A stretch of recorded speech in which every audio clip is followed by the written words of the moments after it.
Yo, what's going on, guys? We are back again on the YouTube, and we're doing 9.9 patch notes updates. Actually, a pretty big patch. The game hasn't changed too much since I've last reviewed patches. Basically, just tanks are OP is all you need to know. Mana Core Spikes and Fey Loops going absolutely dummy. Solo lane and support have very, very strong builds, and then, some junglers will go it as well. But anyways, it's a tank meta that we're living in here. Skins, you guys can pause this at any moment that you like. The Amma skin's pretty cool. Actually, a lot of cool skins. I like the Yuhong one as well. But Momo Rat, that's really what we're here for. That just absolutely bangs your ass, doesn't it? Wait, Catless Atlas?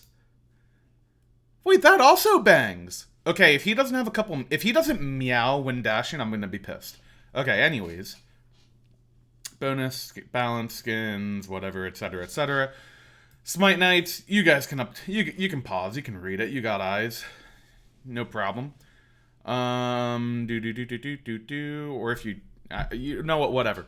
Quality of life changes. I think this is just their general outline for future patches and trying to tell you guys what's going to happen.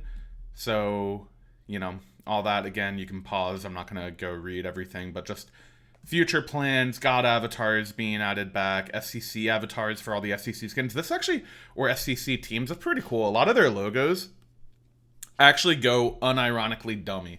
They go crazy. So, and that's pretty cool. Bug fixes, just some UI stuff, whatever. Let's see if there's actually gameplay thing. Shiva, invisible to enemies and allies. I had not seen that.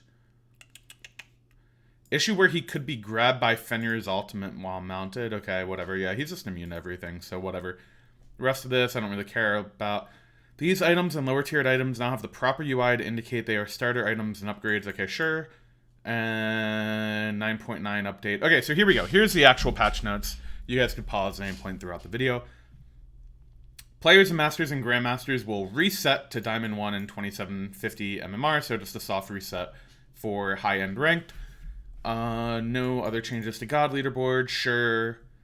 Fire Giant area is now, a lot of these are just aesthetic changes from my understanding. So, for example, Fire Giant, it's going to look different, not actually do anything differently. The duo lane will be more beachy instead of castle-y, kind of like it was seasons 2 through 4 map. It'll just have a little bit of a beach going on, beach vibe. That's kind of standard for duo, like, or nostalgic, not standard.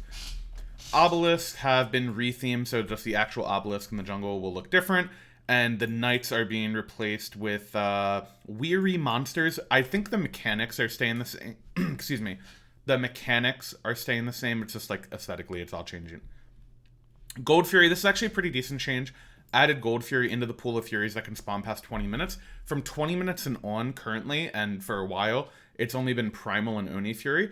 Now it will also be Gold Fury past 20 minutes, and that will include the Jogger's Boon buff, Jogger from Season 8, where it basically just buffs your towers and phoenixes and makes it harder for enemies to siege. So let's say late game, you lose the fight, maybe it's like a 4-for-2 fight or something for the other team, and you can't contest Fire Giant, but Gold Fury is still up. Maybe you can go trade out Gold Fury while they do Fire, and then your Phoenix defense is a little bit stronger. Small stuff like that. It's kind of a nerf, I think, for the team who's ahead, because the team who is ahead doesn't really want this buff, right? They want to have, ideally, Oni Furies for siege scenarios, or they want Primal Fury just to get the repeat FGs easier when they're pulling those and baiting them. So I think a slight nerf to late game, I guess, leads in some capacity, but also I'm not 100% sure if this applies to Gold Fury past 20 minutes or if it applies right away. So for example, if the first Gold Fury of the game gives you this buff, trading out Gold Fury for Pyro, for example, depending on game state, could actually be better to get the Gold Fury, whereas I think a lot of teams or a lot of players would prefer Pyro because it's just kind of better for map movement, just having that movement speed out of base, all that type of stuff. But anyways, that's that. So that could be an interesting change that we'll keep our eye on. Duo XP camps. So these are the Nagas on either side of the lane behind Gold Fury, kind of by the purple buffs. The Nagas now are going from 2 camps to 1 Naga right in the middle, so I'm assuming they're changing that wall a little bit, so there will probably be a little gap to the side of the lane where that Naga will spawn. The Naga now drops Indra's Scepter. This is just the scepter from the initial obelisk at the start of Season 9, but it's being nerfed a lot. The duration is going down. The number of targets you can hit is going down. So instead of hitting nearly a full wave, you only are going to hit half of it. You get less HP 5 from the aura. Like, 25 to 10 is such a huge nerf, by the way. Such a huge nerf on it. Damage dealt to gods is current health instead of maximum health, so you shouldn't actually be able to kill people with it anymore. And the damage dealt to minions is reduced a lot. So this thing is definitely, in my opinion, it's really not that strong. It's still going to be worth contesting, worth getting for sure. But it's really not all that. And then when it comes to the actual Naga itself, pretty hard to kill. 850 HP makes me think this isn't spawning as early as the current Nagas. I think I've been told that it's spawning at 3 minutes. I'm not 100% sure on that, but I believe 3 minutes is the timer in-game when it spawns. And then you just get increased base XP reward as compared to the prior Naga. So if you were to get both Nagas, one of them would have the Invaders reduction on it. So XP-wise, this one Naga should be pretty similar to getting both. The issue, in my opinion, is that pressure in duo lane already doesn't mean that much. Like, when you have levels 1 through 3 pressure, even if you get all 3 camps, you don't even really hit level 3 or level 5 fast. Like, you don't hit it a wave earlier than the opponent. You'll hit it quicker because you're clearing the wave ahead of them, and I think you just need 3 melees, whereas they need the whole wave if you get all of those camps. But it really doesn't create a big power spike for you. So in my opinion, duo lane pressure has been pretty weak the whole season. Just the way they've kind of made the farm in that lane. And this is actually a nerf to the farm. It's a buff to the pressure if the scepter is actually an objective that's worth contesting, and I think it probably will be. Like, even though all these things are nerfed, it's still a buff, right? It's still a buff that you'll have on your support, ideally, that just makes them more threatening on the map, and support's already such a good early game map play role that it's still good. But I think another thing to note with this is if you're an ADC player, you already are falling behind farm to the solo laner. There's more farm on the solo side of their map than there is on the duo side of the map. This puts less farm on the duo side of the map. The camp spawns later, and it has a longer respawn time. I'm assuming the respawn is going to be 3 minutes to match this buff timer. So it spawns at 3 minutes, and then you're going 3 minutes, 6 minutes, 9 minutes, 12 minutes. Whereas their harpies are spawning I think it's like every 90 seconds or 120 seconds. I forget which one. So they're just getting way more farm, and they also have back harpies on that side of the map, and the solo lane builds, in my opinion, are much stronger than the ADC builds. So I think this is actually a nerf to duo lane in terms of the ADC. I think in the 2v2 pressure, it's okay. I'm not sure how to feel about this change. I just have to play with it and really see. For me, I guess I'm, in a biased way, I'm a support, so I'll take the scepter. You know, why not? It could be cool. But yeah, that's kind of my full thoughts on that. Solo XP camps, same thing I was talking about. Nagas in each camp have been replaced with lesser scorpions. The scorpions just have more XP and more gold, so it just is a buff to solo lane farm straight up. I don't know how tanky the scorpions are. Historically, the scorpions were pretty tanky. I don't know if it's just an aesthetic thing. I'm really not sure. Damage camps, so red buff, increase the physical power and the scaling from it, so it's going to hit harder than it already does. It already hits really hard, by the way, but it reduced the berserk damage and reduced the threshold from 45 to 30% health. I'm not sure if this actually makes red buff easier to do.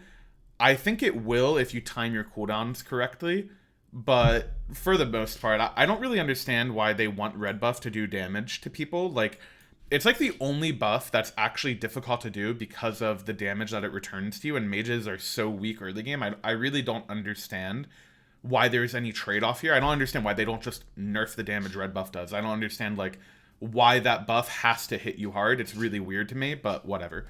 And then damage buff guards, the minis actually hit you harder as well. Mana camp hits you harder. Speed buff hits you harder, has more health, harder to clear, but it decreases the procs a little bit. So actually it might not be harder to clear. At level 3, it might be slightly harder, and then throughout the rest of the game, it really won't matter at all. Minis, same sort of thing. This is Void Camp purple buff, has decreased max health and increased physical power, so again, hits you harder. This change actually could be relevant. The decreased max health on purple, the level 3 purple, which is what you should be saving hog for. Never hog at level 1. You always hog at level 3 if you need to. This could actually make it so that's a little bit easier to invade at level 3, decreasing the max health on the purple camp. It's so tanky that it really gets stalled out a lot, and having Hog is just huge for that. Support camp, green buff, same thing. Decreased max health, increased physical power, so it'll hit a little bit harder. This might make the green buff easier for the support to solo throughout the game. But again, not really a huge deal. Harpy XP camps, so these are just mid harpies, back harpies, all of that.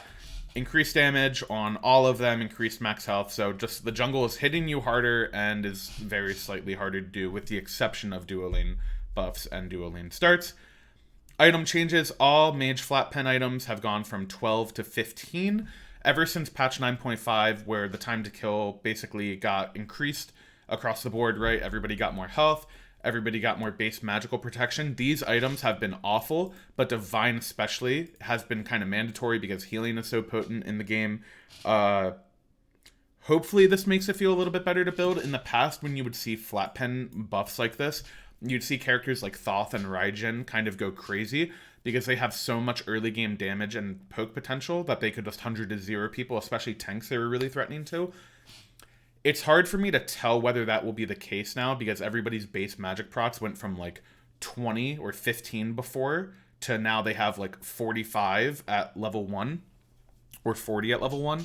So I'm not actually sure if this is really going to be that OP like it was at the start of Season 9 or in the past when they would do these buffs to flat pen. But it's definitely something to keep an eye out on. At the very least, Divine will feel a little bit less bad to buy, and you probably have to buy it every game if you're a mid laner.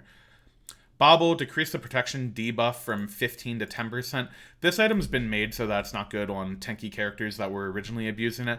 I'm not sure if this really matters a lot. Maybe there's some niche characters that I haven't thought about or that we haven't thought about as a community, you know, that's really good, but I'm not sure. I'll just have to see. My gut reaction is that the item is still bad, but I'm not sure. There's maybe a small chance, as they mentioned here, that you could buy it like very last item as a support, but I can't imagine wanting to have this item over either of the Magi's glyphs, over Fey Loops if your character can use them, over Lotus Crown if your character can use it, over Renewal or Thebes or Manicore Spike or Spirit Robe or whatever. Like, there's so many good items for supports, Pride Win, etc. I'm really not sure that you care about going from 40% cooldown to 50% cooldown in the late game. Like, it's like that extra 10% is really not that crazy. When it was 20% and you could go to 60% cooldown, I would say that this change would make it be bought a lot. But for 10% extra cooldown, it's such an expensive item that's also nerfing the rest of your build. I don't think it's good at all. At least for a support. Magi Shelter, increase the range of this item's passive from 25 to 40 and increase the duration of the buff from 5 to 8 seconds. Basically just makes it more likely that your proc and that your glyph will get a little bit of value. I think this is a very good counter build item. It's definitely a glyph that you should consider against a lot of AoE CC comps, a lot of things that will proc this for you, so it could be interesting. Heavy Executioner increases your god's attack speed cap from 1.75 to 1.9 while using this item. Just lets you get a little bit more attack speed without this item griefing you. This is mainly a jungle item, I think. ADCs shouldn't really ever want to build this. Maybe you can now build this on the ability-based ADCs, stuff like Chiron or Neith or whatever, if you're going for like a Bluestone Tran sort of build. I don't know if you'd want that over a Titan's Bane, though, because the Titan's Bane proc itself is so valuable to those characters. It's something to consider for sure, since Heavy XE is just always good on objectives, but I think mainly a jungle item, stuff you'll see on characters like Nemesis, like kind of hybrid-y, auto-attack ability-based characters. I think that's where you'll see the item. Awilix, I think, could be really good with this item. Awilix and Pele, I think, are kind of like sleeper picks with this item. Awilix, Pele, even Daji as well, like characters that get a lot of auto-attack cancels in. I don't think you'll ever hit this attack speed cap threshold on those characters, and it can just make their combos do a ton of damage, so that might be a little bit better, but in general, we'll see. Ferocious Executioner is so good as well. Sovereignty, decrease the passive effect on the aura HP 5 from 35 to 25. The reason they're doing this is because solo laners are rushing Sovereignty, and it's just a really good sustain item for them, and it makes them very tanky, so they're trying to limit the sustain from it. It doesn't affect support too much. It affects it for like your mid laner when they get poked, but 25 HP 5 in an aura is still a lot. You know, you're just healing 5 a second. That's definitely really good. And in return, they have increased the HP 5 or the healing. HP 5 on Benevolence and the healing per assist on Sentinels. They're increasing those to make up for the Savora. However, this is actually a little bit misleading in my opinion. I feel like because they nerfed support through wanting to nerf Sav for solo, they decided they needed to buff support a little bit. Support's broken right now, just so we're all on the same page. Support's broken, okay?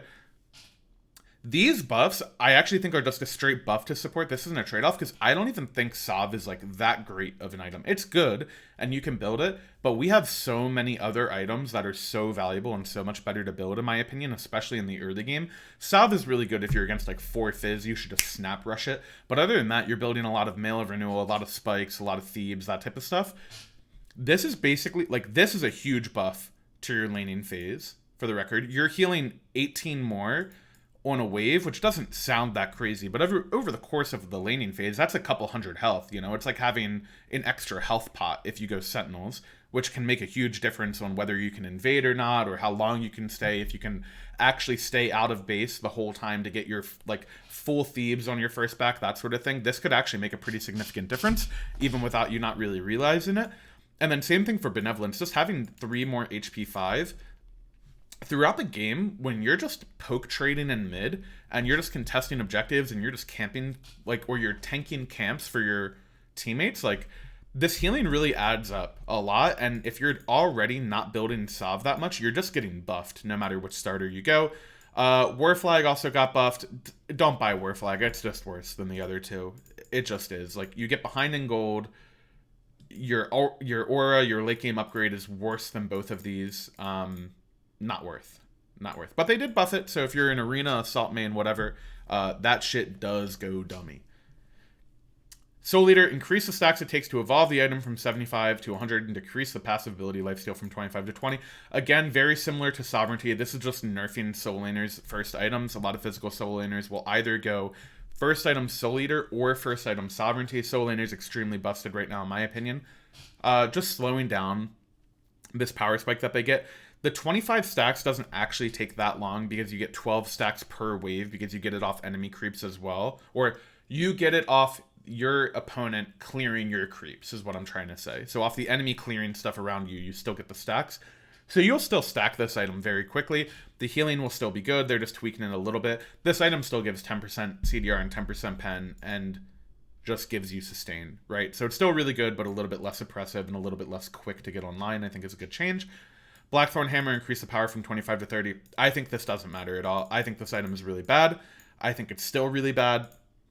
If you're a Soul Laner, you should never build this item over Glad Shield or Spikes. You are absolutely trolling if you build it over either one of them. And I don't know if you want Blackthorne Hammer 4th item. I don't really see why you would want that 4th item. Yes, you're scaling your Mana Core Spike damage, but you're not scaling your Glad Shield damage. Glad Shield scales off of prots. Mana Core Spike scales off of health. So ideally you want to be building hybrid items if you can. Even stuff like Mail of Renewal later in the game as a Soul Laner can be really good. I'm a hater of Blackthorne. I think it's just pretty overrated. I think the mana actually doesn't matter, especially when you already have like Bluestone plus blue buff plus like Mana Core Spike. You have like 78 MP5 with that. Like you don't need any more MP5. You have more than enough mana. And 10% cooldown. It's just whatever. Like I just think there's better items. I could be wrong. Maybe some Bruiser jungles will build this thing, but 30 power really to me is just not that big of a deal. I think the item's just weak, especially post 9.5. I think the item's just a little bit bad. Warrior's Axe, increased passive god damage and self-heal from 20 to 30. This is actually a pretty substantial buff, but Bluestone is really OP right now, just for how much it lets you farm and how well it works with a Glad Shield Mana Core Spike build. This might be a bigger thing on Guardian Soul Laners, but typically when you're picking a Guardian Soul Laner right now, you're doing it and picking up like Tainted Steel, for example, and you're doing it to have like anti-heal and like something like Cerberus, your passive plus Tainted Steel right now just goes crazy. The Warrior's Axe change, I think you'll see a lot of this, not this patch, but the next one. I'm expecting they'll nerf Bluestone because it's just so OP right now. And whenever they do that, I think you'll see Warrior's Axe be picked up a lot. You might see Guardians and some Warriors pick this up. I'm not 100% sure on that. The Warriors X upgrades are really good. It's really just a question of the laning phase. Breastplate of Valor, or Breastplate of Vigilance. This is the Breastplate of Valor glyph upgrade. Increase the basic attack damage, reduction aura range from 40 to 60%. So whenever your ultimate is finished casting, you have an aura around you. It reduces their basic attack damage by, I think, 15%. This aura is now bigger, so it's more likely to apply to your teammates. Just quality of life change, pretty strong. I think if you're a support player, Breastplate isn't really the item you want to be buying. You generally should allow room in your build for at least one glyph, in my opinion, right now as a support. So Magi's, I think, are the strongest glyph options. After that, I would say Heartward is the strongest glyph options. This one, I would say, is pretty niche, but can be very good. I just don't know if you really want to be building Breastplate over something like a Pride Win that has like multiple effects, could have some CC and stuff like that. Very comp dependent. When you would build this, if you're against a lot of auto attackers, maybe it could be okay. Like, let's say you're against a Baka on the enemy team and you're just playing for Peel. This could be really good to help your teammates. Hard to tell. Definitely worth messing with, but I would say you still have better glyph options out there. Soul laners, I think, tend to go the other Breastplate glyph. So again, I'm not sure if that's too big of a change for them. So yeah, really hard to tell. God Changes, Mulan. This character's busted, I've decided, by the way.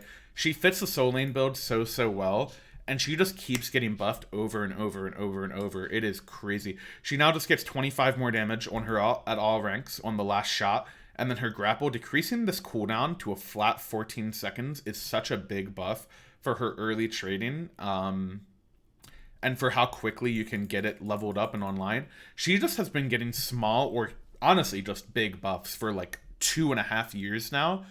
At some point, this character is absolutely busted. I don't know when it is. I feel like we're pretty close to that, if not already there.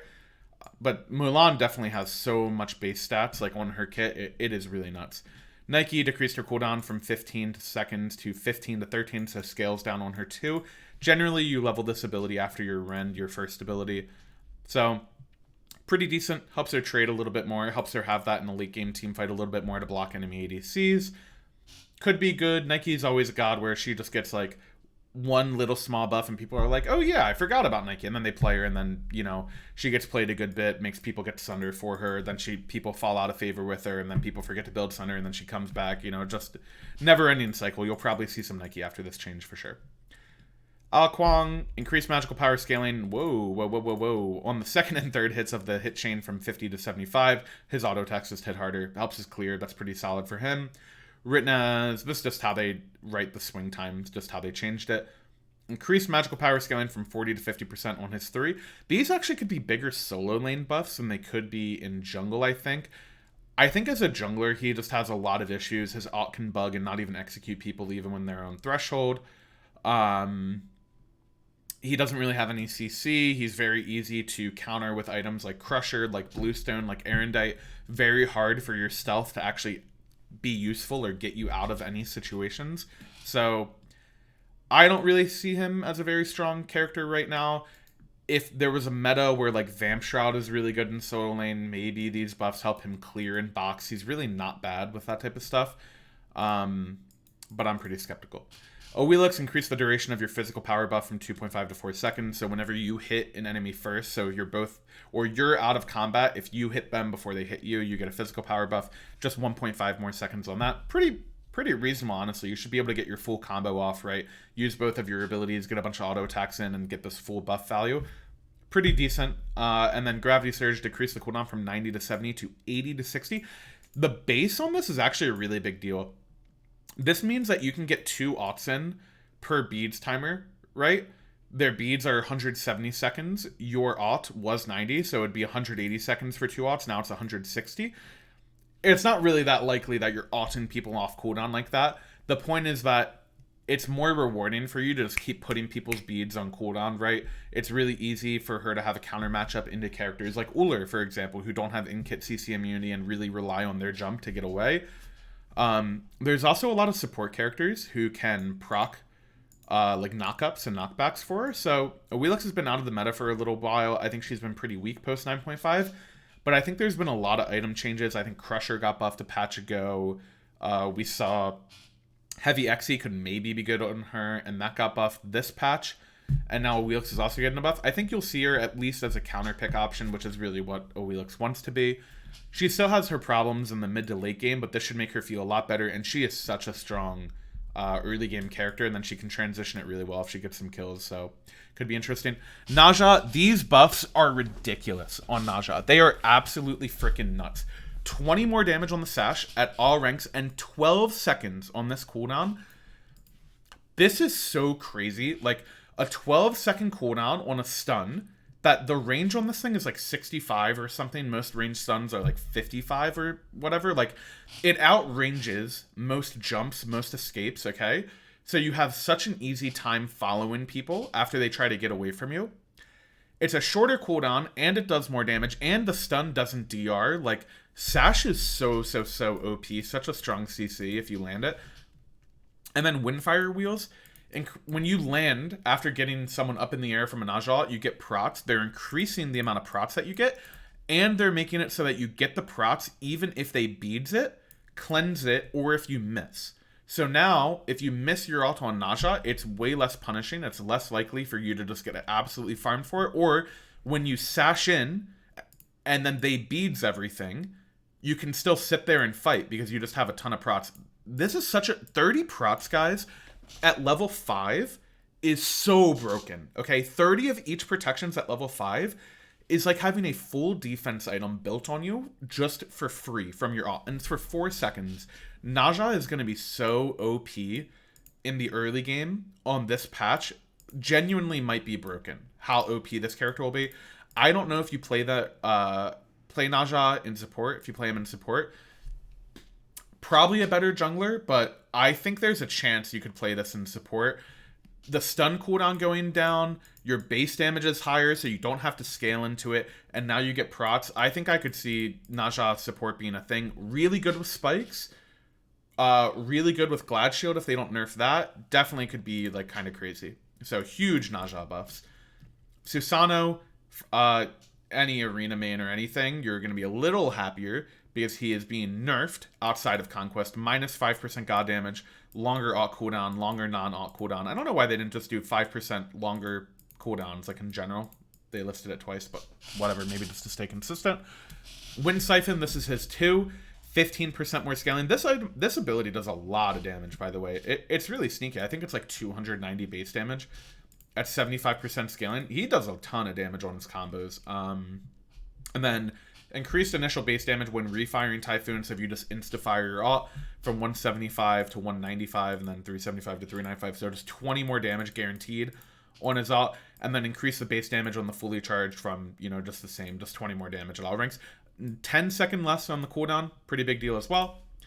Kalkin, Kukli, increased base damage on his spit is, that thing, from 60 to 240 to 85 to 265. The big deal here, not really the 25 damage at max rank. I mean, it's not negligible because I actually think you should put like 2 or 3 points in Tornado, basically until you're full clearing the wave, and then you should max your Zephyr.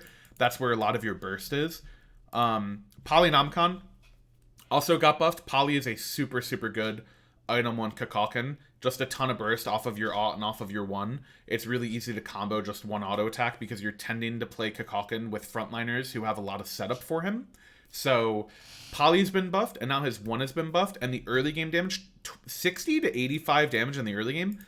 If you think about it, it's 25... Like, 25 out of 60 is nearly like a 50% buff to your rank 1 damage. Definitely very strong. He might be a lot better at level 2. His clear is already pretty good. I think you might see a lot of Kakalkin. He's very good in siege and objective scenarios, and most games go pretty late. And like I said, I think his build has been buffed a lot too. Also, Spear the Magus got buffed. Sometimes you could build that on Kakalkin if you want a flat pen item. If not, the flat pen on Divine got buffed, so mages as a whole have just been buffed a little bit. So I think you could definitely see some Cuckoo in your game. Ra increased magical power scaling from 100 to 115% on his ult. This thing slams. Ra hasn't been meta in a little bit, but his ult slams. It's a really low cooldown. You can just whip that thing out there. If you're late game and you have like any CDR built, your ult is like a 45-50 second cooldown, whatever it is. You can just start fights by ulting and seeing if you hit it, and if you do, you just engage off it, and if you don't, you just chill and wait for it to come back up. I think this could be pretty cool for Ra. Not really the same thing with Kakakum where people build poly on him, but I don't think it's like horrible or whatever.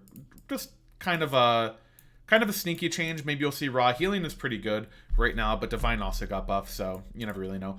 Vulcan, this is an interesting one. No longer counts as a movement ability or backfire, so you can be crippled. So, for example, Ares used to be like the biggest counter to Vulcan because he didn't have CC immunity for your alt.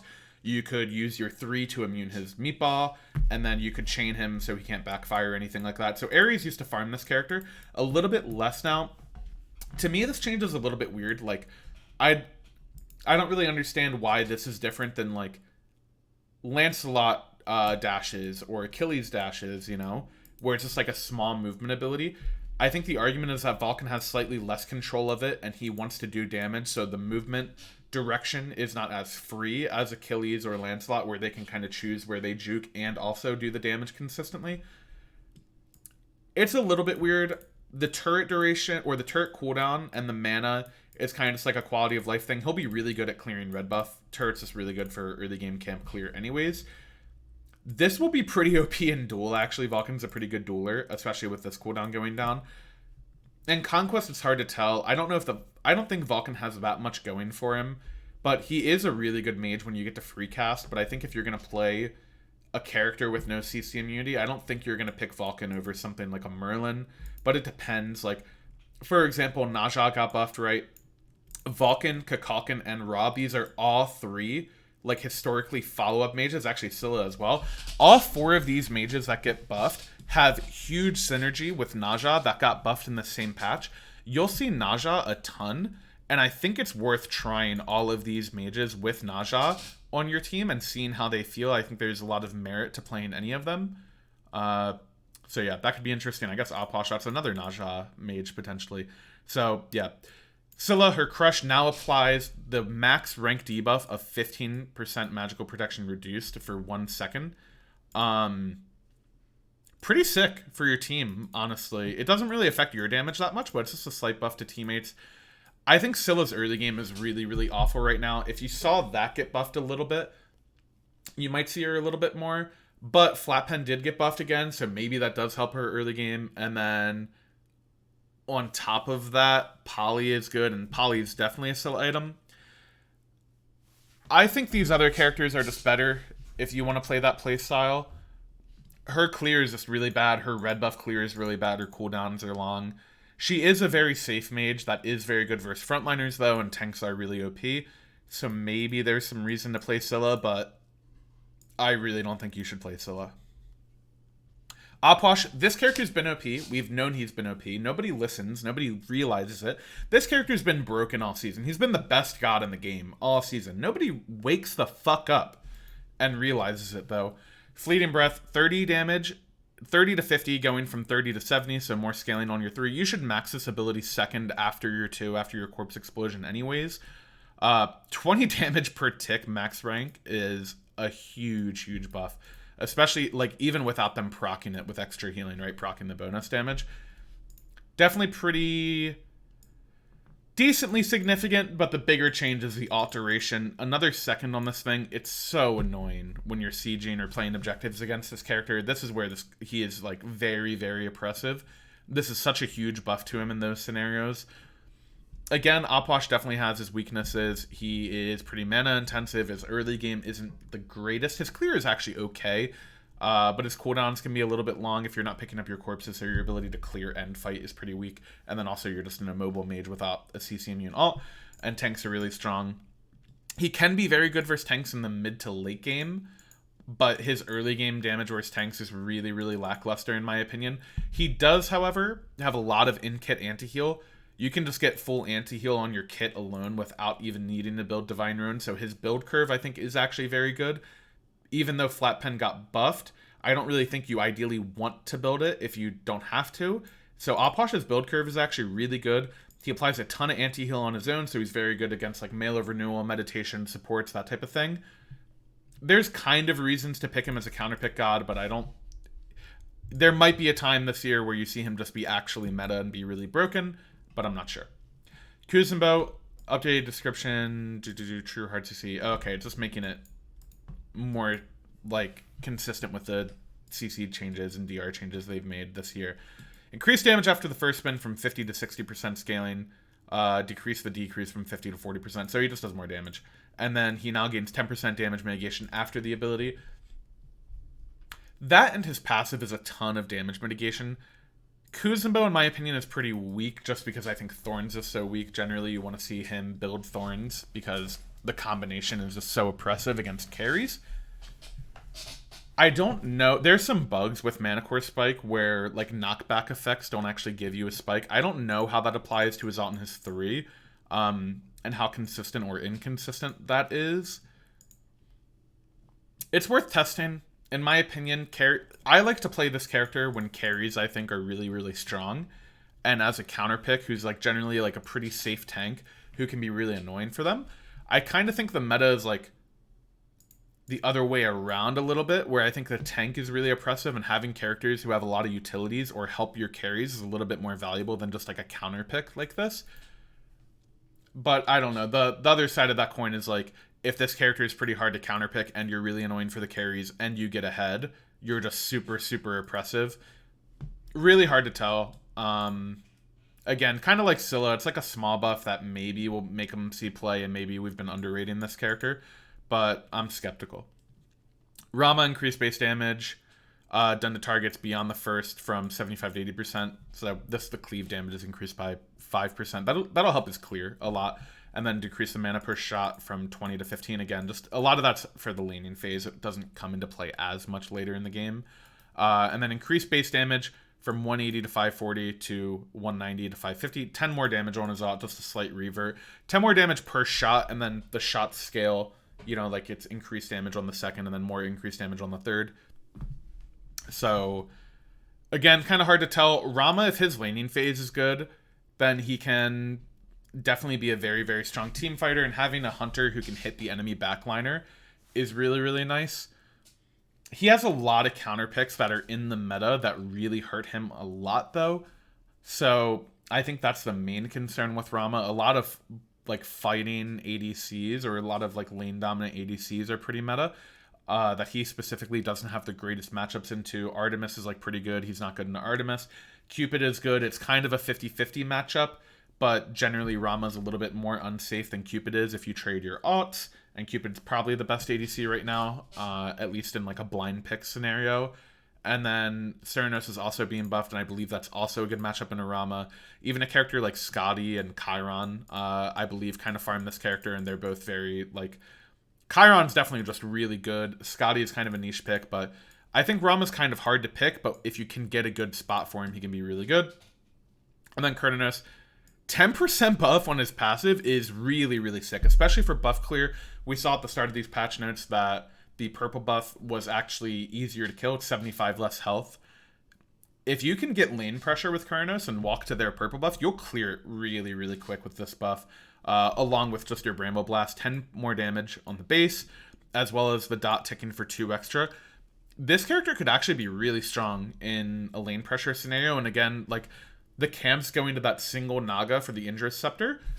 Kurtanos will just clear that type of stuff really, really well. He's more of a counter pick. He's really bad into Cupid, from my understanding.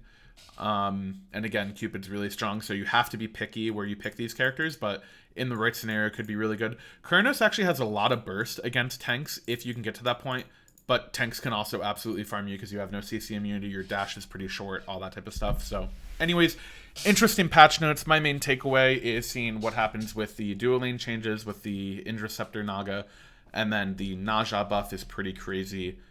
And that is most of the patch, honestly. And then seeing how the flat pen changes actually impact mages. But that's pretty much it. Let me know what you guys think, and I will see you in the next video.